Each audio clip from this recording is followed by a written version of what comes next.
A new poll found that 45% of Americans don't believe humans cause climate change. Stephen Colbert said it doesn't matter what you believe, it's true. That's like not believing that humans can cause pants pooping. It's just part of the natural cycle of my khakis. I'm going to leave them for my grandkids to deal with. This weekend, world leaders are gathering yet again to wear lanyards about global warming. At COP26, which is the 26th UN Climate Change Conference, Colbert said, 26th? Holy crap, this crisis is so old it could rent a car. Colbert switched topics to inflation, which has reached its highest rate in over a decade. Some are predicting the most expensive Thanksgiving in the history of the holiday, and Colbert said, and that's saying something.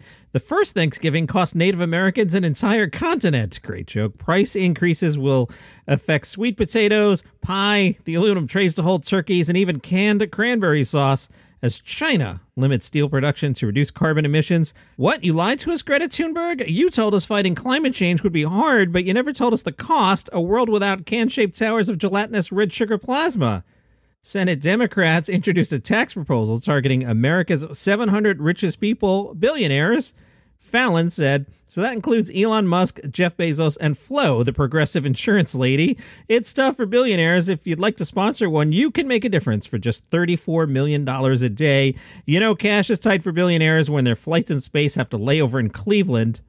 You know, I was thinking about this morning. If you asked me to rank the late night hosts in terms of like cool factor, probably Trevor first, then Kimmel, Colbert, and like Fallon fourth. And yet, when I do this every day, the Fallon late night jokes tend to be the best ones. Here's another. Democrats scrapped the tax on billionaires, and now they might tax millionaires instead. When they heard that, Kim and Kylie were like, yes, while Khloe, Courtney, and Kendall were like, no. Stephen Colbert.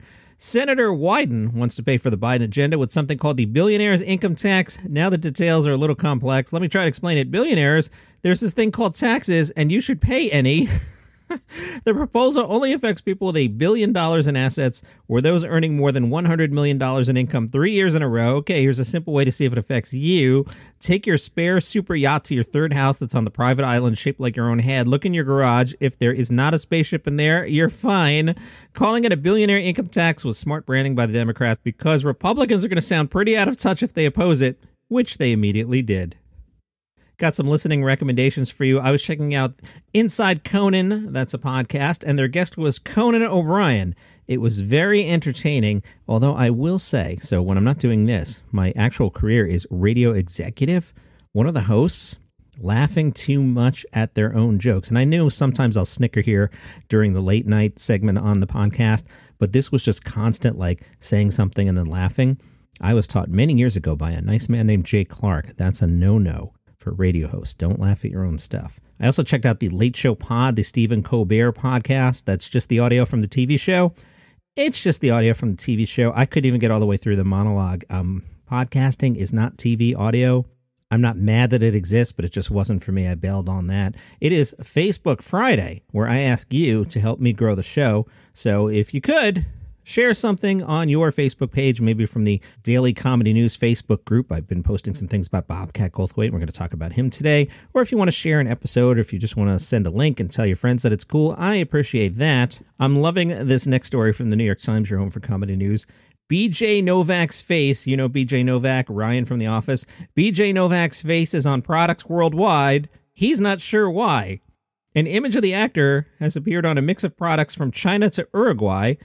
BJ Novak said, I'm too amused to do anything about it. The Times writes, for the last few years, any Swedes who purchased a bottle of Calvin Klein's Encounter cologne were probably greeted by the piercing gaze of an American actor. Same for anyone who purchased certain brands of face paint in Uruguay, electric razors in China, or knee-length ponchos in Europe. That face, BJ Novak. Someone chose his picture and uploaded it years ago to a website where BJ Novak believes it became part of the public domain. Whatever the legalities, many companies have been using it for years. On Instagram, BJ Novak posted the pictures of himself on various product packages. He saved the images in a collection he called Modeling. He could not be reached for further comment. He's known about his double life as a model since 2014 when he posted a photo on Instagram of his picture on cologne boxes showing 5 sets of his eyeballs staring down Swedish shoppers. He joked at the time, I am #blessed to announce the launch of my fragrance, available now in a Swedish department store. From The Hollywood Reporter, a docu-series about the Blues Brothers is in the works. The yet-to-be-titled series will include as-yet-unseen materials. It'll dive into the history, music catalog, and the legacy of the characters, as well as the actors behind them and the friendship they shared. Dan Aykroyd said, "Much will be revealed that even I, as one of the originators, might not have been aware of. In the end, it will be all about the artists and their music." John Belushi's wife said, "As we continue Dan and John's original mission to share their passion for the music and foremost to celebrate the artists who created it, we expect this to be a significant historical and cultural investigation. Like I like to say, you'll watch. I'll watch the hell out of that." I'm on a Bobcat Golthwait kick. Now, I have already recorded Saturday's episode. Come back tomorrow to hear about Bobcat versus Jerry Seinfeld. It is so entertaining. Sometimes I record the episodes out of sequence behind the scenes. I like to goof off on the weekends and not sit in the basement talking to myself, so I record the weekend a little early. I usually do Thursday and Saturday as a pair and Friday and Sunday as a pair, so that's why I know what's on tomorrow. But man, Bobcat does not like Jerry Seinfeld, probably for good reason, so that's tomorrow. Today from The Guardian, Bobcat Golthwait said, "There is no cancel culture," and he talked about his decision not to do the original Bobcat voice, you know, the that he used to do. He doesn't do that anymore. He said, "It was a decision I made. I went back on the road after directing the Jimmy Kimmel Show, and I was looking forward to it. The voice didn't suit me, but I know people. They've worked hard all week, and they know what to expect, so I probably perpetuated it a little longer than I should have. I was in Nashville, and I actually have footage of me going on for the first time, knowing I just couldn't do the character. I have an okay set, but people in the audience were yelling, 'Do the voice!' It's my, isn't it interesting that I just did that as my half-ass angry Jerry Seinfeld impression? 'Do the voice!' Bobcat says, 'It's my daughter's favorite heckle. People love to say, George Carlin couldn't do his act.' I should bust out Jerry again. People love to say, George Carlin couldn't do his act today. What would we all say about this?" Golthwait says, "You know what Carlin would say? I know exactly what he'd say. He'd say something hilarious and cutting about your effing BS. There is no cancel culture. It only exists if you're a whistleblower or a victim. I prefer people who are organically funny in retrospect. I feel like that's why Robin Williams and I got close." Now listen to this next part. I wasn't hip to all this. Robin Williams was in a black comedy called World's Greatest Dad, in which he plays a frustrated English teacher devastated to find his son dead by autoerotic asphyxiation, at which point the dad forges a suicide letter to preserve some of the boy's dignity. I don't remember this movie at all. The dad's prose touches a public nerve, and before long, the grieving father has a falsified, full-blown literary phenomenon far beyond his control. Now, this takes a couple interesting turns here. The article says the themes of depression have caused some to conflate Robin Williams' character with the man himself. Bobcat said, "I get frustrated because Robin's character says, I used to think the worst thing in life was ending up all alone, but now I know the worst thing is ending up with people who make you feel alone."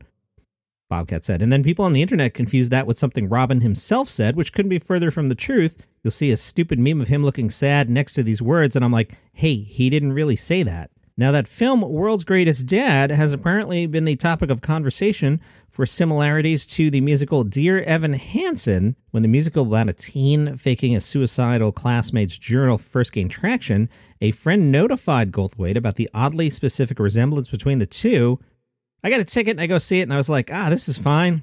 Though there's almost a line in the play lifted right from World's Greatest Dad, which I still believe was a coincidence, but at the time in the middle of the play I went, oh my God, quite loudly. I wasn't doing it for laughs, it just came out. When my girlfriend Nora and I got to the intermission, I asked her what she thinks, and she said, someone's got a lot of explaining to do. One other thing is that in the commercial for the movie, I don't remember if this is in the play or not, but the school's mascot is the Bobcats.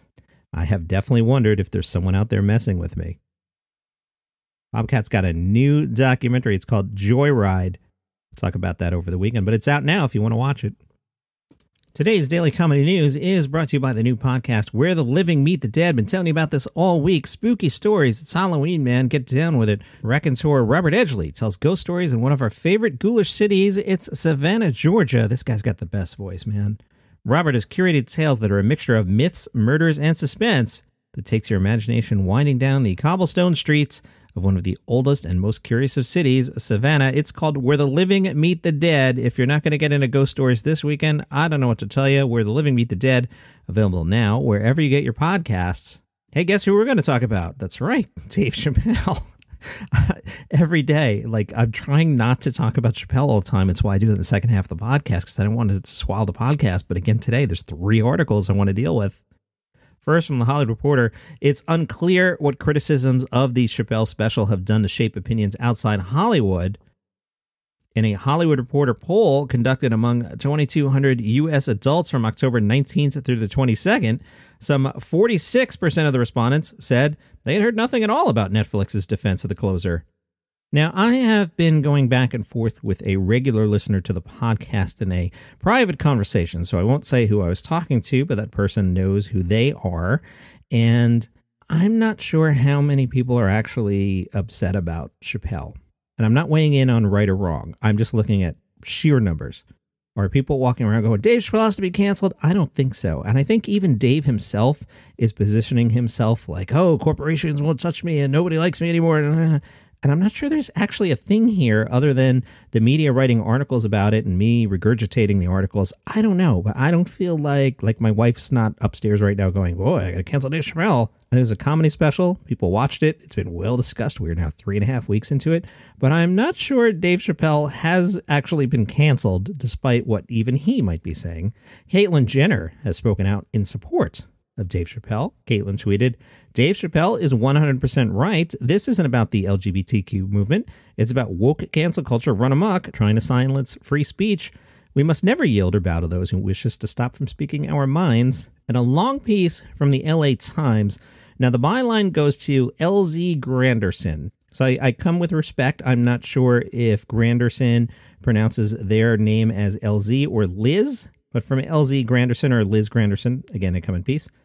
There was a good 10-year stretch from 1981 to 1991 in which Eddie Murphy was arguably the most successful comedian on the planet, and he spent a significant chunk of that decade making fun of gay men, a decade, mind you, that also ran concurrently with the height of the AIDS epidemic. As hundreds of thousands of Americans, many of them gay men, were dying, Murphy was making a very good living mocking the community. To be fair, Murphy has since said he looks back on those jokes and cringes, and it's not as if he was the only funny man doing this. In fact, Bob Hope made an AIDS-related joke during the centenary rededication of the Statue of Liberty. He made the joke in front of the French president and his wife. They did not laugh. The Reagans did. Granderson writes, some of y'all think the LGBTQ community is made of a bunch of sensitive snowflakes, but in fact, even though some of the biggest celebrities in the world and the most powerful men on the planet were laughing at our deaths, we still made it to the other side. At one point, during Murphy's 1987 comedy special Raw, he talked about the criticism he was receiving from the LGBTQ community for his homophobic jokes and suggested he was the victim. I don't want to read this next quote. It has a slur that begins with an F. I'm going to say the word bleep. The quote, it's nothing like having a nation of bleep looking for you. I can't travel the country freely no more. I can't go to San Francisco. They got 24-hour Homo Watch waiting for me at the airport. Why am I bringing up all this now, writes Granderson? Because Dave Chappelle posted a video on Instagram this week, and one of his lines reminded me of Raw. In addressing the controversy surrounding his Netflix special The Closer, Chappelle said, it's been said in the press that I was invited to speak to the transgender employees at Netflix, and I refused. That's not true. If they invited me, I would have accepted it. Although I'm confused about what we're speaking about. I said what I said. Boy, I heard what you said. My God, how could I not? You said you want a safe working environment at Netflix? Well, it seems like I'm the only one that can't go into the office anymore. The point is, Chappelle attempted the same switcheroo that his idol Eddie Murphy pulled decades before. Mock the vulnerable, then play victim when called out for it. Please don't take this observation to mean that I want him canceled. I do not. I've said it before and I'll say it again. Chappelle is brilliant. But that doesn't mean he bats 1,000. No one does. Murphy and Hope whiffed with their jokes about AIDS in the 1980s. Those jokes aren't outdated. To say that would suggest there was a point in time which was okay. It was never okay. It was just accepted. It no longer is. And guess what? Eddie Murphy's still able to make people laugh without having to mock people dying of AIDS. It's not Chappelle's job to be an ally, though I'm happy to hear he's not opposed to being one. It's not his job to inform his audience about the anti-LGBTQ laws that exist or the ones in the pipeline. As a comedian, his only job is to make us laugh. But I wonder whether he cares how he makes people laugh. Very good piece there, LZ Granderson in the Los Angeles Times. Hey, Roy Wood's special's on Comedy Central tonight, 10:30 Eastern. The special is called Imperfect Messenger, and the press release tells us Roy Wood Jr. bounces around the lighter issues affecting our society like police reform, prison reform, the Capitol riots, black Brits and civil rights movies, white allies, and of course, Brazilian butt lifts. Please feel encouraged to participate in the Facebook group. It is called Daily Comedy News Podcast. I want to hear you guys. I want to hear your opinions on Chappelle. If you see a funny comedy clip, post it on the page. Go back and forth, argue. We can argue about Chappelle, not Chappelle. What's your favorite sitcom? Who are you listening to? What do you want me to talk about? What did I get wrong on the podcast? All that. That's what the Facebook group is for, Daily Comedy News Podcast. Follow this show on Spotify, Apple Podcasts, Google Podcasts. Tomorrow is pretty good. Like I told you, already recorded, but the Bobcat Golthwait, Jerry Seinfeld stuff is delicious. And Sunday will be normal, and I can tell you that because I'm